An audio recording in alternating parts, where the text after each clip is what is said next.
three institutions, one error. The repetition of Pharisaic rebellion in religion from the days of Ezra to the age of Rome. One spirit has moved through history, the spirit of rebellion against divine order. It is the same voice that cried out in the hearts of those who could not prove their lineage, yet claimed to be Israel. It spoke through the Pharisees, who sat in Moses' seat but hated the prophets. And it still echoes through institutions that claim to be Christ's church while standing outside his covenant. It is not surprising that Roman Catholicism, Protestantism, and Rabbinic Judaism share a similar spiritual flaw.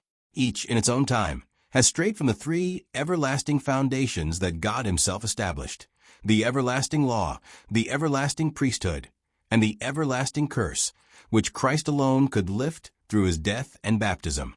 These divine pillars cannot be replaced or redefined by human institutions. Yet, just as the Pharisees of old corrupted the covenant by claiming authority without lineage or divine commission, so too have later religious systems claimed the right to speak for God while violating the divine order he set. 1. The everlasting law and the everlasting priesthood. God's law was never meant to evolve by human interpretation, but to endure as his eternal word.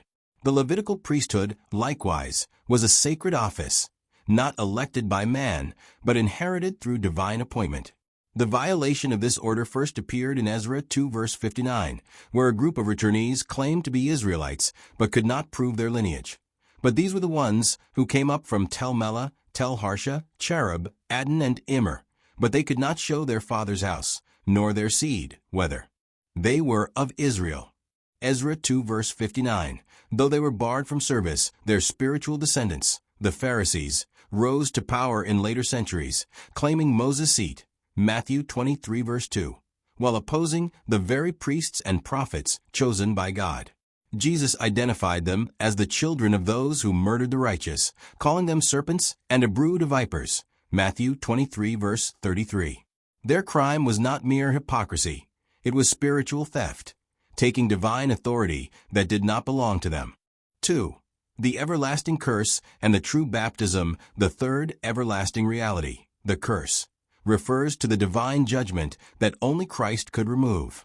Humanity was bound under this curse through disobedience to the law, and only the death of the sinless one could reverse it. Christ's sacrifice opened the way for baptism, the divine act that joins believers to his death and resurrection. Yet, just as the Pharisees corrupted the priesthood, later generations corrupted baptism itself. In Luke 13 verses 23 to 27, someone asks Jesus, "Lord, are there few that be saved?" And his reply reveals the tragedy of illegitimate salvation. When once the master of the house is risen up and hath shut to the door, and ye begin to stand without and to knock at the door, saying, Lord, Lord, open unto us.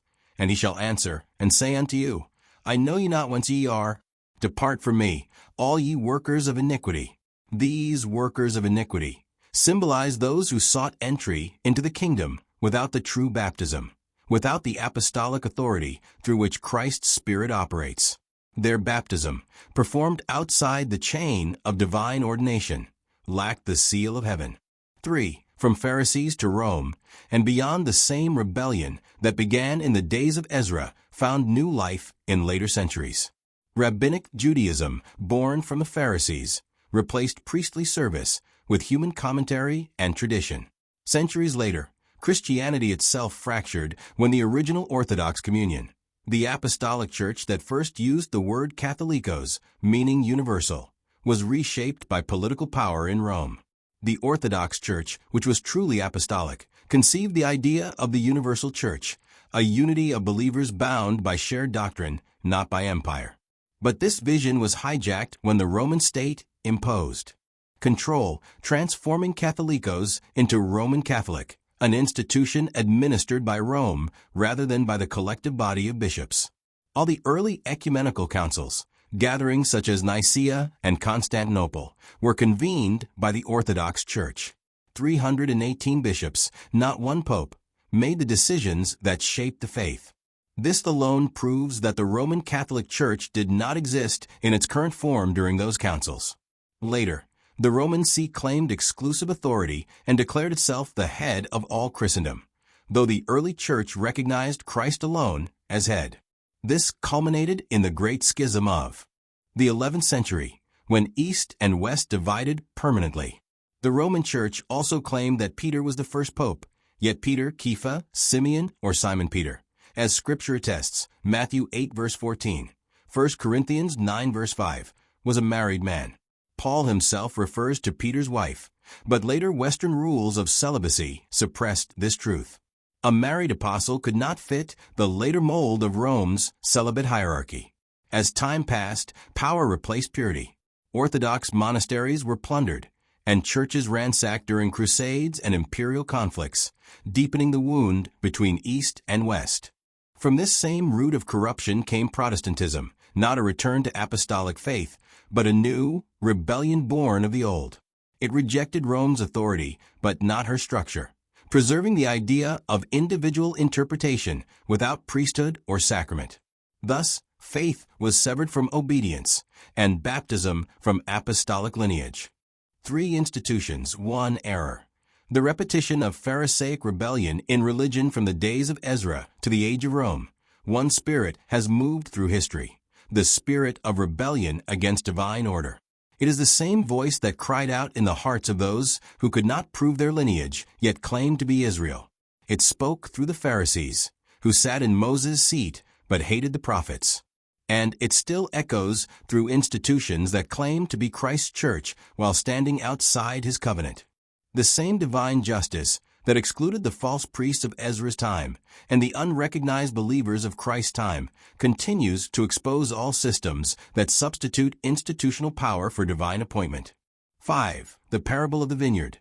Crimes in the vineyard even to this day. These groups continue to fulfill the parable of the vineyard. Matthew 21 verses 33 to 46. The servants sent by the Master, the prophets, the apostles, the saints, were beaten, rejected, and killed by those who coveted the inheritance.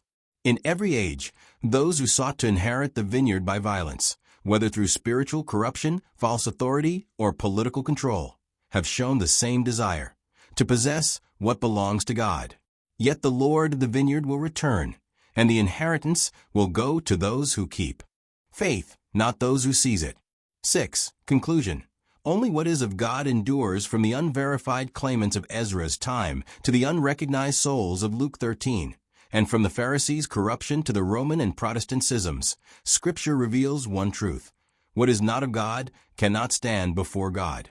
The everlasting law still convicts, the everlasting priesthood still mediates, and the everlasting curse still stands, until it is lifted by Christ alone. Humanity keeps building altars God never asked for, crowning priests he never anointed, and preaching gospels he never spoke. Yet the message of history remains. Only obedience endures. Only what is of God remains. Humanity keeps building altars God never asked for, crowning priests he never anointed, and preaching gospels he never spoke. Yet the message of history remains. Only obedience endures. Only what is of God remains.